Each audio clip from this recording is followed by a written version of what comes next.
Welcome back to From the Shed End. Welcome back to the channel. Welcome back to another live stream of From the Shed End. If you're new, as always, make sure you smash the subscribe button. You like this video, you leave your thoughts in the comments, all of that good stuff, all the usual stuff that I talk about on these live streams. Make sure you do that for us. Make sure you hit the notification bell. If you're in the live chat, make sure you get involved in the live chat as well. We've got a lot to talk about in the next 45 minutes to 60 minutes or so. There's a lot that's happened at Chelsea. There's a lot of things that I thought were going to happen on transfer deadline day that did not happen. So there's a lot to unpick. There's a lot to unfold. There's a lot to try and dissect, because I feel like we've downgraded our squad. You know, we've got some recalls back with Washington, Mark Gui. We retained Trevor Chalobah, didn't get to go out on a permanent or a loan deal, which is good. I'm sure that's down to Levi Colwell. We've got to start this live stream talking about Raheem Sterling, which we're going to do in a minute. Nicholas Jackson left the club, loan with obligation to buy Bayern Munich. There's a lot to unpick. Ben Chilwell, another one. I still can't believe we let Donnarumma go to Man City, and Edison has gone to Fenerbahce. I still can't believe that, but we're going to try and unpick all of that in the next 45 minutes or so. So if you're here as part of the live stream, get involved in the chat, get involved as always. The podcast will be back as well tomorrow, so we'll be able to record that, get it out. Make sure you have the notification bells on. Linktree link in the description for that as well. So do all of those good stuff for us on this channel. But let's start with the news that I think is just crazy. I can't believe this one. Let's go straight into it. Raheem Sterling. Now, this is when we reported on this on our social accounts during the deadline day. This was literally, I think there was only like 20 minutes to go. Raheem Sterling looks like he'll be staying at Chelsea. Of course, that was the case in the end. He didn't get a move. There are still some transfer windows open across like the Saudi League. I think the Turkish transfer window doesn't shut for another couple of days or so. So there could still be options for Raheem Sterling. But it looks like Raheem Sterling has his heart set on staying in the capital, in London. And he doesn't want to move. Now, I want to look at this from both perspectives, because I feel like, of course, when we talk about players, and we've spoke about other players, not just from Chelsea, but other football clubs, it's easy to say they're just being lazy. They don't want the move. They're just happy on the money. They're happy on the wages. This is a Raheem Sterling that on two separate occasions, there has been inquiries about him potentially going to Saudi, which would have probably tripled his wages. He would have tripled his wages if Raheem Sterling had gone to Saudi. I think he triples his wages. So part of me thinks, is this Raheem Sterling because he doesn't actually want to leave the capital, the London life? His family is set up there. He's got his academy now that he's set up in London. He's around his immediate and wider family. But this is a Raheem Sterling that is on £325,000 a week. That's a lot of money to be sitting in the bomb squad, not being allowed to train, not being allowed to turn up to use the facilities of the first team. That's a lot of money being hemorrhaged out of the club every single week. Now, I get it. Some people are going to say, well, Raheem Sterling's under contract, all the rest of it. I get it. And we talk about players like Donnarumma, who wanted to fight for his place at PSG, but was told he's no longer required, he's surplus to requirements. So I get it. He's under contract. Theoretically, if he doesn't want the move, and the move that suits him does not materialize, does not come up, then of course he can just sit around and wait for the right move whilst he's still getting paid. But there's a part of me that thinks, as a footballer, surely as a footballer, this is Raheem Sterling that has won countless Premier Leagues, domestic trophies, has been to World Cups, international European championships. This is a player that surely, World Cup around the corner,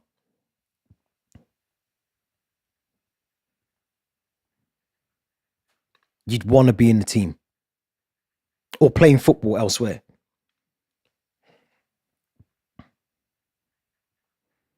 Because clubs were coming in for Raheem Sterling. Let's not make out like there was no calls for him. There was no one knocking the door trying to ring the sporting directors at Chelsea. There was conversations happening with Fulham, with West Ham. I think a couple of the Italian clubs were involved with him at one point. They wanted to sign him. This is the problem. And you think back as well. This was one of the Blue Code, the Todd Bowley, one of the first signings that they made. This is one of the first signings that they made. And I feel like they realized very quickly that they'd made a mistake with the deal that they gave him and the age he is as well. You look at the profile of players that we're signing now, none of them are the age of Raheem Sterling, and none of them are earning £325,000 a week. So I think they just wanted to, I think if I'm being completely honest, this is a massive red cross against the sporting directors. Well, it wasn't even them at the time. You think it was Todd Bowley, and he was running around doing all the signings, the wheeling and dealing. He wanted Thomas Tuchel to help him do that. But this is a massive, massive error from our club, because if he's not going to play football for us, for me, there's a decision to be made whether you just part ways with him and pay him up to £32 million. Because if he's not playing, and this is Raheem Sterling that really should be playing, he's 30 years of age. We signed him for £47.5 million from Man City. He's played 81 games and scored 19 goals, providing 12 assists. It feels like, to me, this is a player that just doesn't want to play football anymore. Because even if Burnley came knocking, even if Leicester came knocking,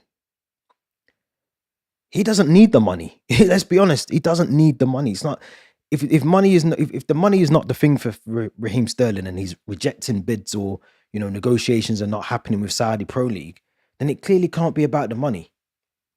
So if it's not about the money, and you surely, then it must be about the football. And surely if it's about the football, you want to be playing football. I honestly don't get it. I can't believe I think the one deal that I thought would get done Monday evening, or even, early into that transfer window, was Raheem Sterling. I generally thought Raheem Sterling would find a club, World Cup's around the corner. Thomas Tuchel, a manager that he knows, is now in charge of the England squad. I thought he'd want to go into that England squad next summer as one of the older heads, the one with the experience, the one that's going to help some of the younger players in that World Cup squad.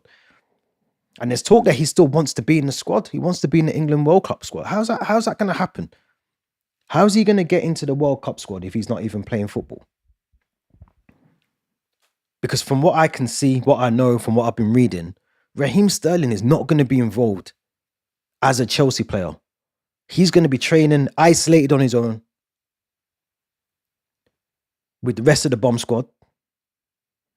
And he's just going to be sitting around collecting £325,000 a week. That can't be good. That's bad business. That is bad business. And this is the problem when you sign players up. Because I remember saying this at the time. Raheem, there's not many players at the time. It's probably a bit different now because Man City look like they're going through a transition. But at the time, there was not many players Man City were allowing to leave their football club who they felt could still do a job for them at their football club.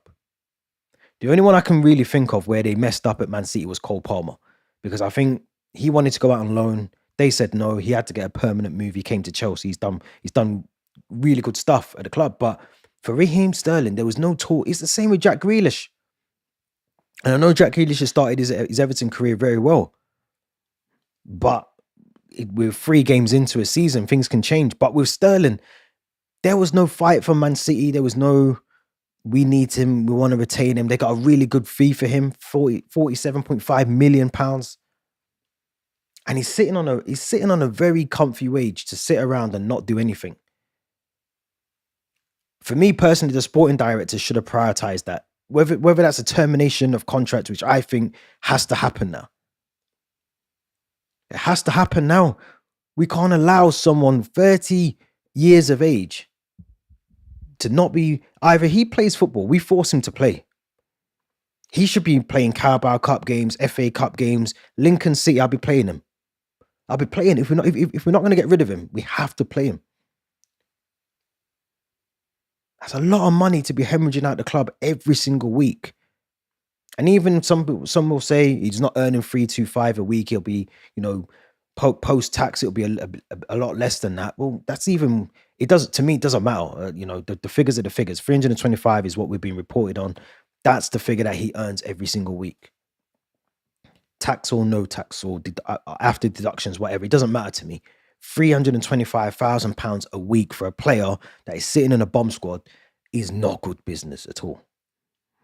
And we have to ask questions about the club, how they signed him, how he's still on his long-term deal. £32 million to pay him up to get him out of the club. If there's an option to do that, we've got to do it. We can't wait till January. What's the point? Well, what are we going to wait for? What's going to change from now until January with Raheem Sterling? Apart from him pocketing £325,000 a week. He should be wanting to fight for his place as a 30-year-old footballer who could still have another 5, maybe 6 years in his career. He either goes out on loan, takes a wage drop, or he fights for his place in that Chelsea squad. Because even when he was at Arsenal, he didn't even look bothered. He didn't really care. He was just there. He comes on, makes a bit of an appearance, gets booked, makes a stupid foul. That's it. The downfall of Raheem Sterling has to be seriously questioned.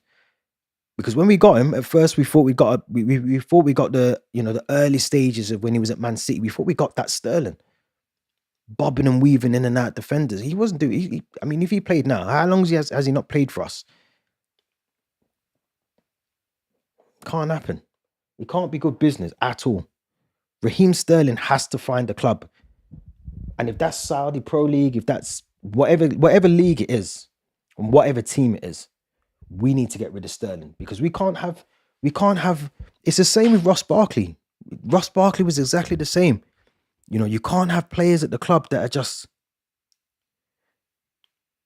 You just can't. You can't have players that are just there. 2 years left on his contract, it's saying here. But on the flip side of that, as I said before, he's under contract. Who's the fools that gave him the contract? We are. We gave him the contract. So we have to be honest and say, actually, we got that wrong. We got that wrong because realistically, did he warrant that long-term deal based on his age? Probably not. Probably not. But we need to pay him off. Because I'm hearing £32 million. Let's hope this is true. I think this is his best deal. I think this has got to be his best move, whether it's a short-term João Felix sort of setup.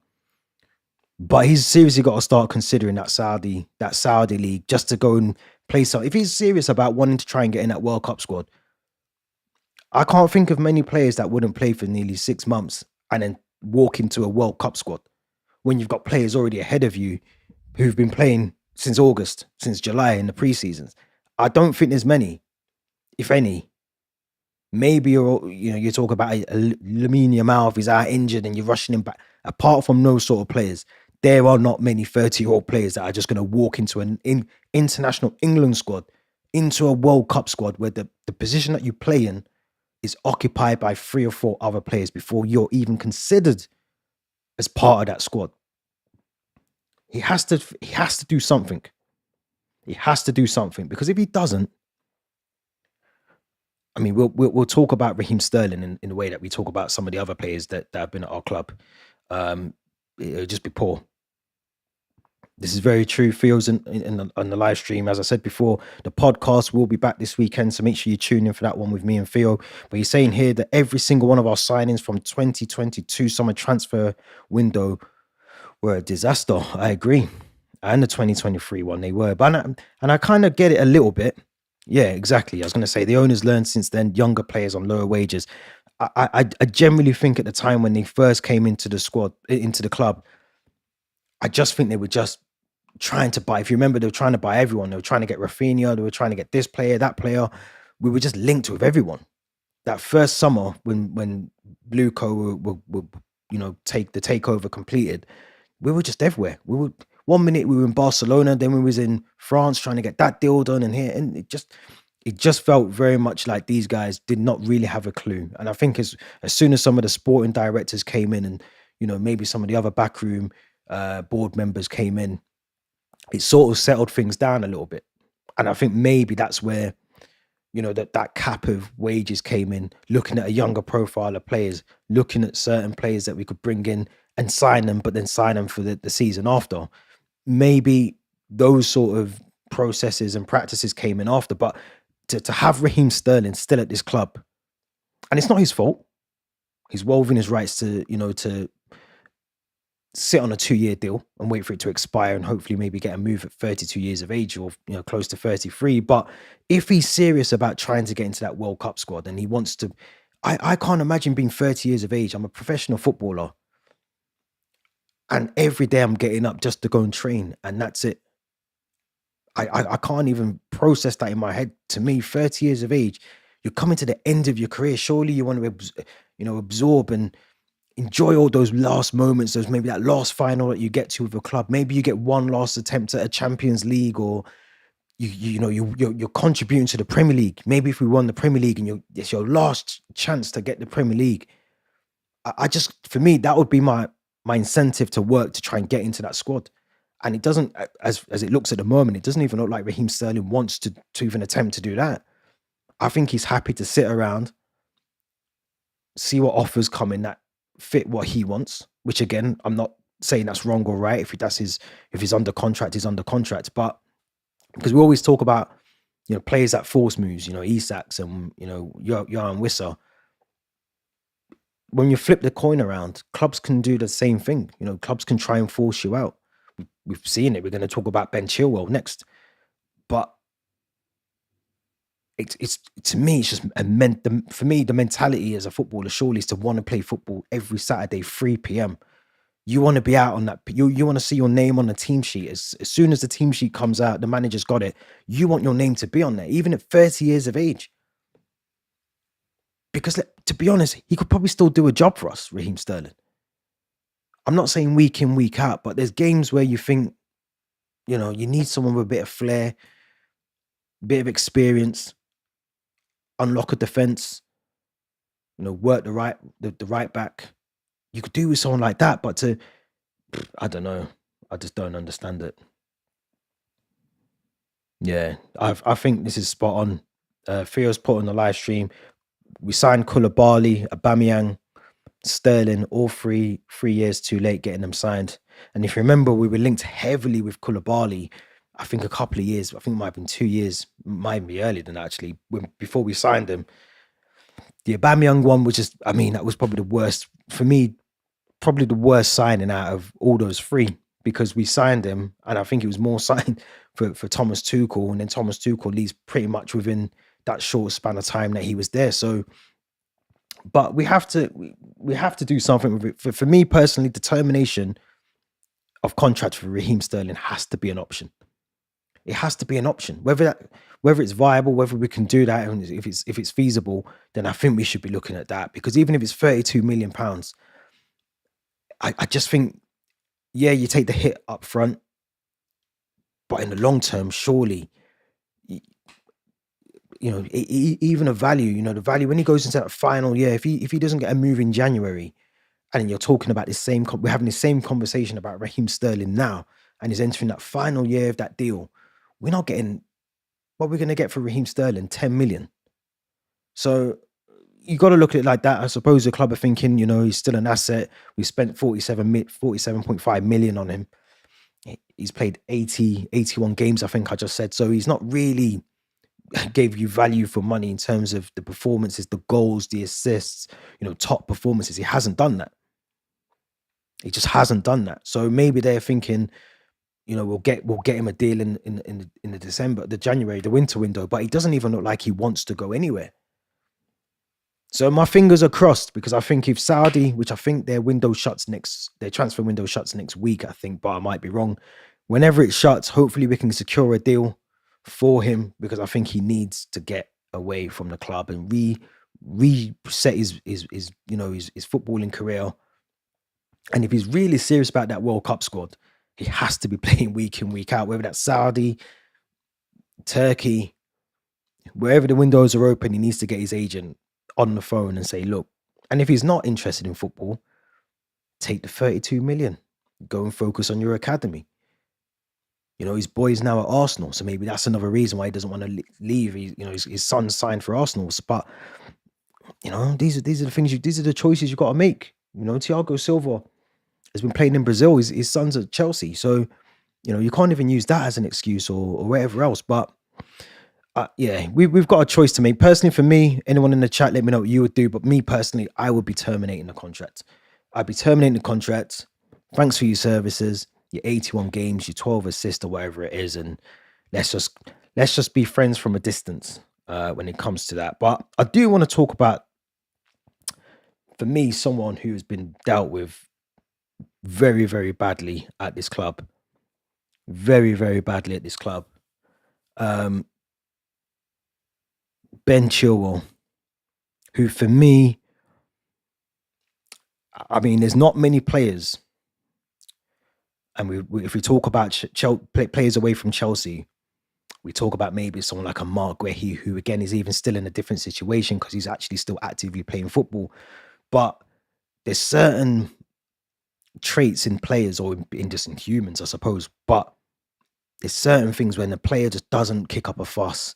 He doesn't come out with the Wesley Fofana, stupid post and all these cryptic messages and all the rest of it. And he just Ben Chilwell is just, I think these are the first words actually. So obviously Ben Chilwell signed a 2-year deal at Strasbourg, deadline day, permanent move. Wasn't even a loan where you think maybe you send him on a loan and he's getting a bit of football and you might be able to reintegrate him back into the Chelsea squad. This was a straight permanent sale to the ownership, the Blue Coats ownership. So but this is the first time I generally think, this is Ben Chilwell that was on his Instagram. I gave literally everything for this club. It's so nice for the appreciation. I love you guys. Thank you. You can tell how much, and I was saying to Theo the other day, you can tell how much Ben Chilwell has been to hell and back. He has been to hell and back. And I agree with this. This is what Theo put on our socials the other day. Is anyone else disappointed with the way the club announced Chilwell's departure, almost as if he was a nobody? Yeah, he's a player who played a big part in our Champions League, Super Cup, and Club World Cup successes, whilst being our second longest serving player. You'd expect much more. I think he's been handed the shittier end of the stick, to be honest. I think to have a player, as Theo's rightly pointed out, the second longest serving player, I think, behind Reece James at the club as it stands at the moment, to have the sort of announcement that he did, and it's not even just the announcement for me, it's the treatment. It's the treatment. We've just been speaking about Raheem Sterling and how he's not found a club, he's still where he is. But with Ben Chilwell, this is a player that you can clearly see wanting to play for our club. This is a player that wanted to play for our club, who wanted to go and play football. He went on loan, won the FA Cup with Crystal Palace. He wants to come back and do something. This is a player that we realistically could have still had a role for in our club. Joao Heto, of course, is there, but at the same time as well, it's Ben Chilwell. A successful Ben Chilwell, a fully fit Ben Chilwell can still do a job for us at left back. Let's be honest. Club World Cup, Super Cup, Champions League winner. He put out a video, I think it was yesterday, and you could even, you can tell that there's something that's gone on. I personally believe something has gone on with the club and Ben Chilwell. And I personally also think he's been dealing with a lot of stuff away from football that clearly has impacted how he's probably, dealt with things on the pitch at times, or, in training. which has been picked up. But even so, and maybe I'm saying this without knowing the facts, but it feels like the club haven't supported him enough as they should have done. You've got a player that you've got on your books that, and this is where I don't understand it, because you've got someone like Raheem Sterling who seems to be able to pull the strings and actually, say that I'm comfortable to sit around on my 325 grand. And then you've got someone like Ben Chilwell, who by the looks of it is determined to get back to playing football. He knows there's a World Cup squad coming up. Will he be part of that? We don't know, but you know, he wants to play football. He's willing to go anywhere to play a bit of football. And if he's lost his father, he's had loads of other things, injuries as well, played a massive impact in his career, but he wants to go and do something where he can try and get back to enjoying football, which I think he said in his in one of his videos that he did this week. He wants to get back to playing football and enjoying football. That's someone who I just said about the mentality of Raheem Sterling. You're at the peak, the back end of your career, coming off the peak of your career, and every day that you're playing football, you're coming closer to the closure of your career. Surely you want to be playing week in, week out. I really feel for Ben Chilwell. I really do. I think he's such a proper professional to take it the way that he has, and not moaned. He hasn't put a foot wrong. He hasn't put a foot wrong at all. Strasbourg's a good. I like what they're doing there. I really do. I like what they're doing there, Strasbourg, and I think it'll be a very good team for him to go to. They've got European football, so I think he'll go there. He'll reinvent himself a little bit, which he's going to have to do because he hasn't really played that much football for us. But yeah, I just think it just doesn't make any sense the way that we've treated him. Again, I'm obviously a lot of this I'm talking about is speculation. For all I know, Ben Chilwell could be the worst professional behind closed doors and all the rest of it. But I said last night, I hope one day, because a lot of footballers now, they come out when they end their careers, they do a lot of interviews, podcasts. I hope he does one.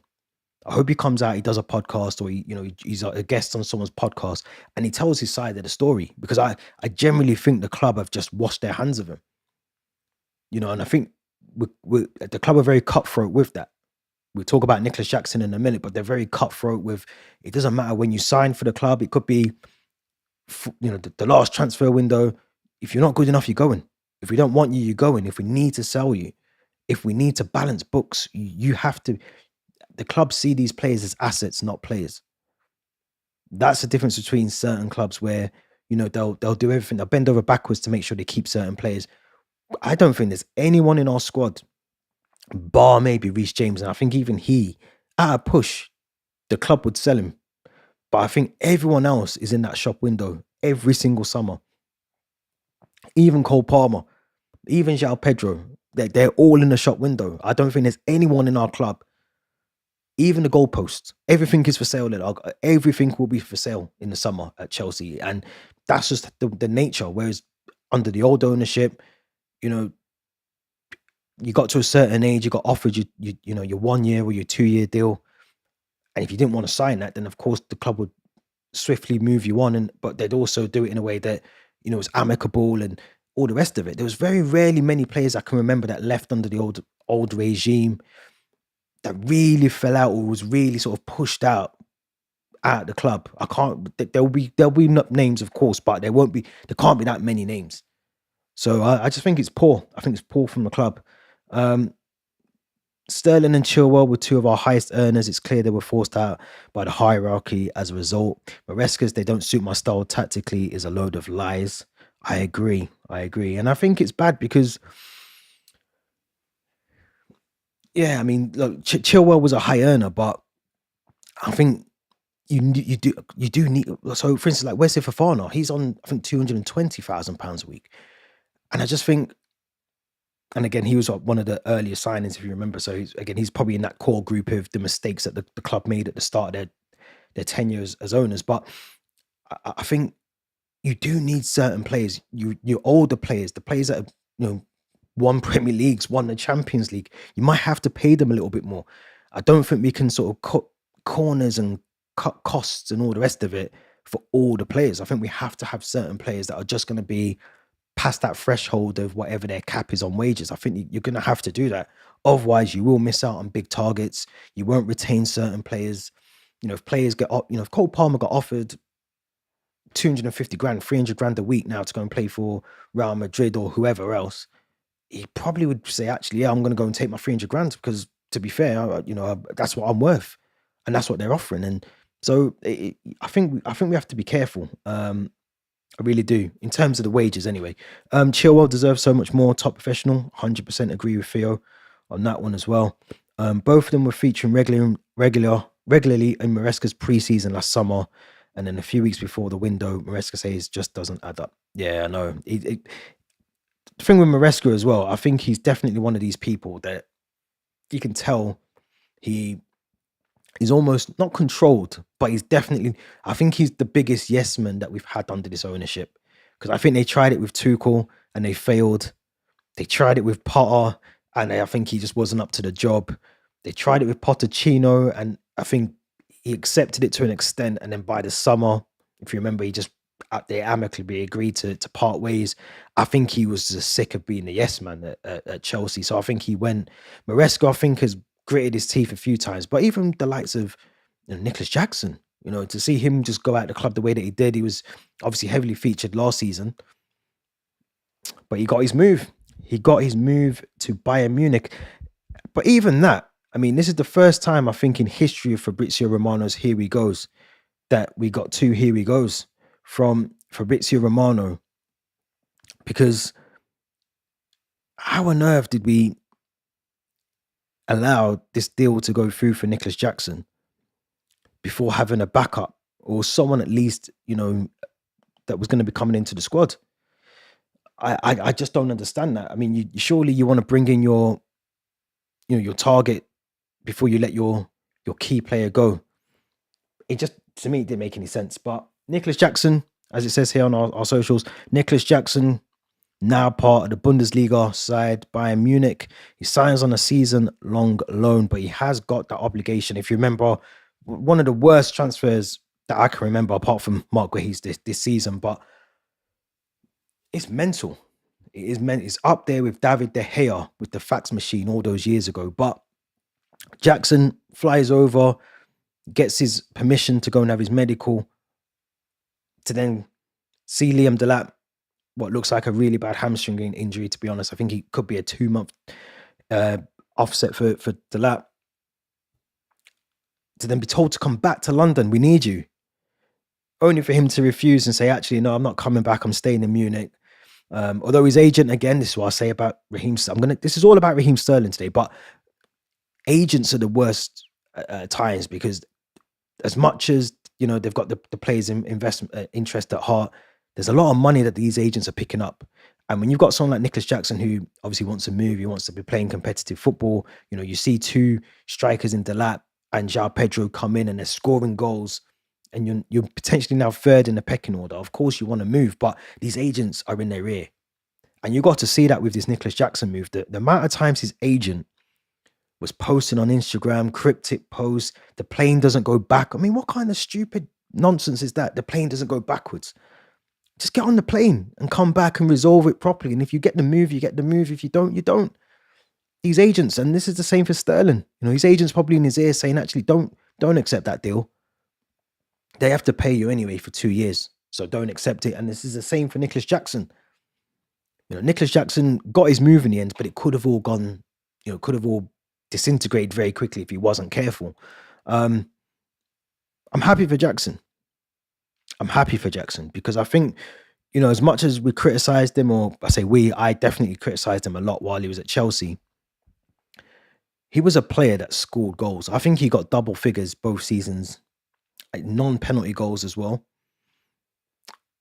He's a good player. He's young. He's very raw. It obviously was never going to work out for him at Chelsea. I don't know if it was the pressure.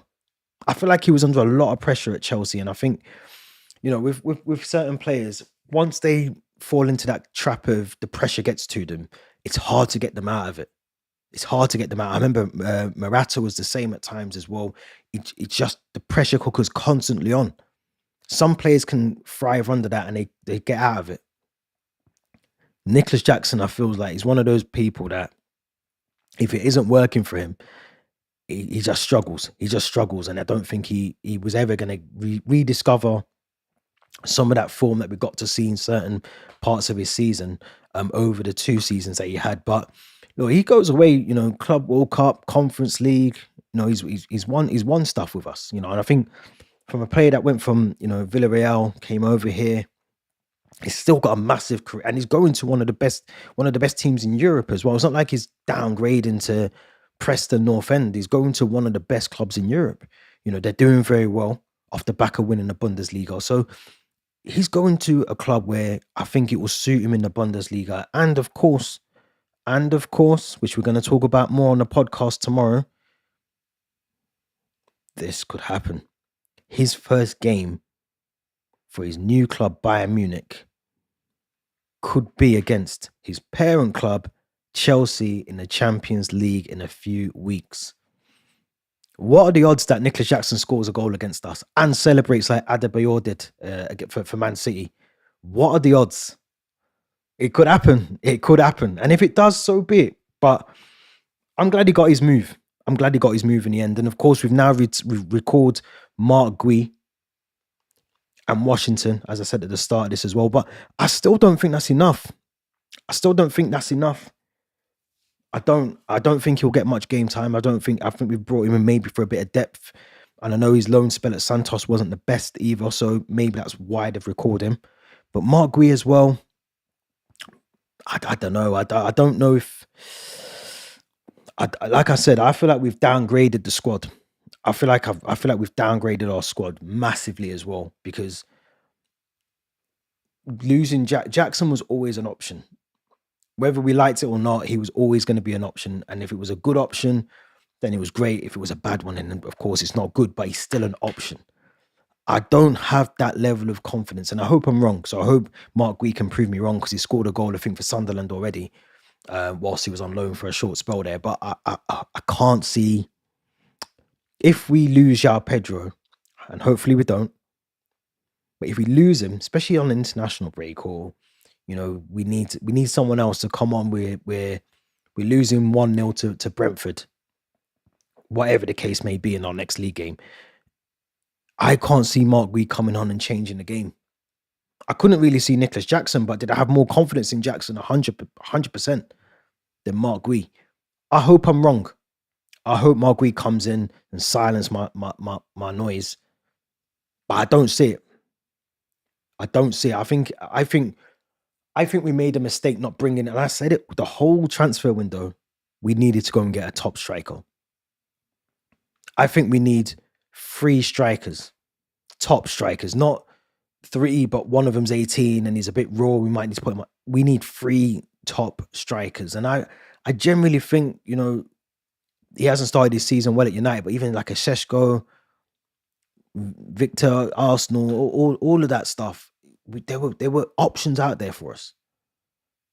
There was options out there for us. Even Wissa, we could have gone and got we could have got someone in Ekatike. There was options out there. Did we need Garnacho? Did we need to spend money on Garnacho? I don't think we did. I generally don't think we did. I don't know where he fits in. I generally think we spent so much time, first of all, trying to get certain players out the club. But I think we spent so much time on that Xavi Simons deal that we took our eye off the ball in other areas. I think we took our eye off the ball. We got rid of Petrovic, but we haven't really addressed the goalkeeper situation. Robert Sanchez, almost at fault for a goal against at the weekend, just gone, against Fulham. The Crystal Palace one as well. So I don't think we've addressed the goalkeeper situation. And like I said at the very start, you're letting Ederson go for £12 million to Fenerbahce. Yes, I think he's 30 odd now, but he's still, surely, if anyone watches football, you can see that Ederson is still a world-class goalkeeper. Donnarumma going for 25, 26 million to Man City, and they've just brought James Trafford in. But our key priority was bringing in Xavi Simons and Garnacho. And this is and we've got rid of Nkunku. We've got rid of Nicholas Jackson. Mikhailo Mudryk, you may as well theoretically say his Chelsea career is over. Brought in Gittins, who I'm going to be honest about Gittins. I feel like he's a bit more. I think he's a step up from Madueke, but that's not saying a lot at the moment. And again, I hope I'm proven wrong. We've only seen a small sample size of what he can do. He's very rapid, very quick, but he gives me Madueke sort of slowing the pace down, not being good, clear decision making when it matters. That's what I get from Gittins. So I'm hoping I'm wrong, but I sense that he could potentially be a bit like Noni Madueke. I think he'll frustrate a lot of fans if he doesn't adapt his game very quickly. We've let Anselmino go to Dortmund, Levi Colwell. I would have kept Anselmino, if I'm honest. I mean, he had a brilliant debut for Dortmund. I think we should have kept him, if I'm being honest. I think, yes, you've got Chalobah. I think Dizazi will get a move. I think that, as I said, windows are still open. Badiashile, I think, has been included in the Champions League, the A-list. So I think he's going to be part of that squad. Again, we'll touch on that in the podcast, so make sure you tune in for that one. But I don't know. I don't know about the squad. I feel like the squad hasn't really improved as such. And the transfers were just, I feel like the deadline day, we just panicked a little bit. But BANOUTTTE's coming. I mean, why have we brought a loan in? No mandatory, no option to buy. Just BANOUTTTE comes in. He can't be eligible. He can't play in the he's not eligible for the Champions League, which again we'll talk about tomorrow on the podcast. And I don't understand why we brought him in. I generally don't know. Why have you brought in a player from Brighton that isn't an option or mandatory? And at the end of it, we just return him back. Well, wasn't he at Leicester last season? And he done well there. But what's the point? What's the point of that deal? Enciso, I think, is now at Strasbourg. The deal for Enciso is apparently to bring him to Chelsea in a year or two's time. What's the point? We've got Giovanni Quenda still to come. Kendry Payers still to come. This is why I think we've downgraded the squad a little bit, because we've lost. I don't want to say experience, but I think we've lost some quality in Nkunku, because I think he had a job to do. He wanted the move. He got his move. Jackson, I think I still personally would have played Jackson off the left of that attacking midfield options of the wider attacking areas. I think he would have linked up very well with a João Pedro, maybe even with Liam Delap as the number 9, and Estevao as well. But I just think it was the deadline day smelt like panic buys, and who can we try and get out the door very quickly? Because Tariq George was on his way to Fulham. How does a deal break down with Tariq George? £22 million. I did say, I think on the Friday or whenever we did the video before the transfer deadline day, that I felt like Tariq George was going to be the one player that would get a move, because not because he got subbed on and off, but just because I don't think he can impact a game as such as we expect him to do at the top level in the Premier League. I don't think he's that person to do that. We got to see him against Fulham, and I said on Saturday, I don't think he impacted the game as such for me. Give him a Conference League, a Noah, that sort of, maybe you play him against Paphos. I think he's been added as part of the B list for the Champions League, but I just don't see a role for him at the club, especially with the other players that we've brought in now. I generally don't see where does Tariq George go? How does he get game time now? That's my worry with the squad. I feel like we've downgraded it and we've stockpiled in certain areas, and we've left ourselves short in like goalkeeper. I think, yes, João Heto and Cucurella there, but I still would have liked to, again, going back to Ben Chilwell, I still think we should have kept Ben Chilwell. But maybe he wanted to move. Maybe he thought, actually, you know what? I want a clean cut, I want to cut ties with this club because of how they've dealt with me. So maybe that was it. But he had a role to play. He has a role to play at Chelsea Football Club. You can't get rid of someone like Ben Chilwell. Bring in Joao Heto, who, again, I think is a very good player, but 19 years of age. And that's your options at left back. That's your only options. Right back, I think we're all right. But goalkeeper for me, I can't be the only Chelsea fan thinking this, and I know I'm not. But goalkeeper, you need a solid goalkeeper. And Sanchez, I keep saying it, the window's shut now, so I can't even talk about Donnarumma and Edison. He has to get it right. He has to be solid, commanding. Distribution has to be amazing. There's lapses in concentration. He has to weed them out now. He has to get rid of them. Because if we're serious about winning this league, or even let's scratch that. Let's not talk about winning the league. Let's just talk about competing for the league, pushing Liverpool. I was going to say pushing City, but I think they might be pushing us up the league, to be fair. But pushing Liverpool to the league, going as far as we can. We've got some really, really tough fixtures in the Champions League. Again, which we'll cover on the podcast tomorrow, but tough fixtures. Some tough opponents. Lamine Yamal versus Sanchez. Nightmare. Harry Kane, Nicholas Jackson versus Sanchez. Nightmare. I'm not looking forward to those games at all with Sanchez and goal. And I think if you want to be, we want to be back to where we were, top, challenging, pushing ourselves to the very top. Is Sanchez really the guy to do that for us? Is he really the one that's going to get us that Champions League or the Premier League? I still don't think, I'm not convinced. I am not convinced. And I think this comes back down to the owners not doing their job. Buying players that we didn't necessarily need. Recalling Mark Gui.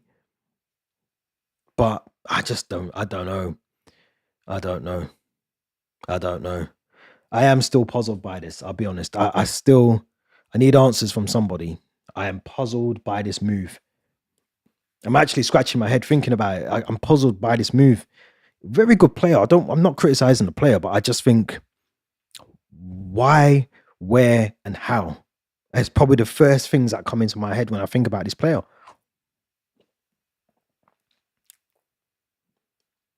I don't get it. Is it Willie Caballero? Is he got some sort of, got them on WhatsApp? I don't know. Because now we have BANOUTTE, we have Garnacho, and we have Enzo, all at the club. And I just think, what's the point? What's the point when you needed a goalkeeper? You need a number 9 that's going to score you 20 goals. I'm convinced João Pedro can be there or thereabouts, but am I fully convinced he's getting 20 goals? Not right now. No option. No mandatory. Just a straight loan. Goes back to the Amex at the end of the season. How many games do we think he's going to play for us this season? I'm saying 10. That's including cups. He's not even in the champion. You can't even play in the Champions League squad. So just cups, Carabao Cup, FA Cup, Premier League. I'm saying 10 games. Maybe 15 if you include substitution appearances. He's not getting a sniff in our team. He's not getting a sniff in the team. Who and how does he get into our team? And who do we remove out of our starting 11 to accommodate him in the team? It's one of the craziest ones. Yet we let Donnarumma go to Man City and we've let Edison go to Fenerbahce. I don't get it. But as always, it wouldn't be Chelsea Football Club without a bit of stress, without a bit of nonsense and a bit of chaos on transfer deadline day. I'm already looking forward to the season. The fact that we've got this squad now, we have to back the squad. I don't think we can do anything but back the squad and see what the squad can do. Let's keep these players fit. Let's keep the players fit because, to be honest, losing Levi Colwill was massive loss. To lose someone like him and not really replace, I don't think we needed a replacement, but I think Anslamino for me would have been the one that I would have kept in the squad.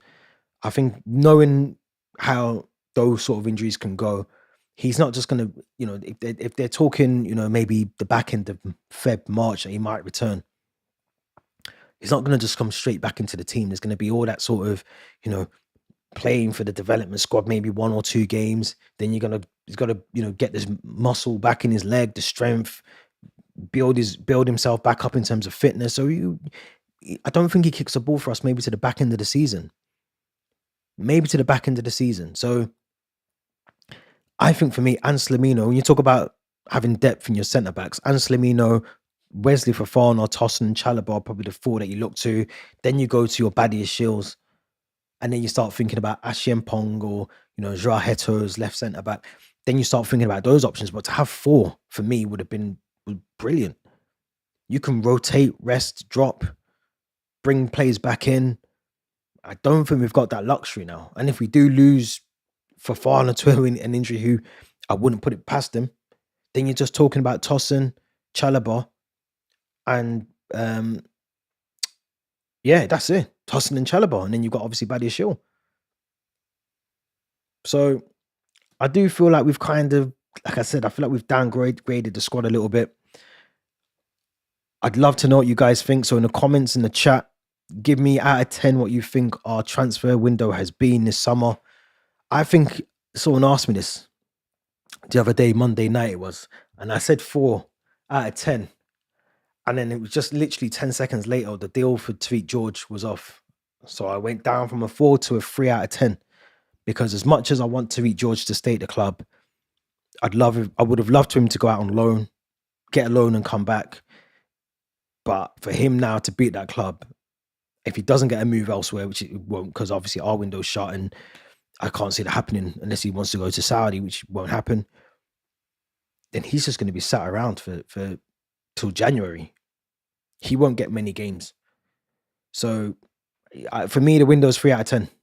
3 out of 10 window. Very unfortunate for some of the players.